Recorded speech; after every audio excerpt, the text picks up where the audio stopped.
Alors mon rôle et ma fonction dans l'association, je suis président fondateur, donc j'ai créé avec mon épouse et ma petite famille l'école de chien d'Aveugle du Midi. Et je me suis lancé dans cette charrette il y a pas mal d'années, c'est-à-dire en 77. Et l'association existe officiellement depuis 1982. À l'heure actuelle, nous allons passer bientôt à 10 salariés. Donc, alors parmi ces salariés, il y a une personne et demie en secrétariat, en administratif, on va dire. Et pour ce qui est du reste, donc, c'est éducatrice, parce qu'on préfère les femmes ici, je ne sais pas pourquoi, mais bon, éducatrice, animalière, personne chargée du suivi des familles d'accueil, de l'élevage aussi, parce que nous avons un élevage, et à la vacation, psychologue et instructeur en locomotion.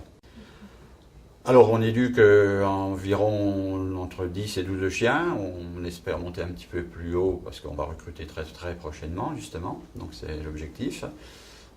Parce que c'est vrai qu'on a malheureusement un délai d'attente qui est un peu long.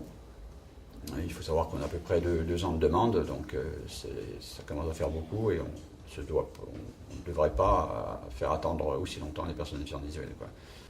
Si on a bien fait notre travail en amont, on pourra dire en fin de prestage quel chien sera attribué à la dite personne. L'éducation après sera terminée, affinée en fonction des besoins plus spécifiques de cette personne, laquelle participera en fin d'éducation du chien à un stage d'adaptation. Donc un stage d'adaptation qui dure 1 semaine ici, à plein temps. Donc nous avons des studios d'accueil où nous recevons pendant 1 semaine la personne qui vit avec son chien dans le studio d'accueil.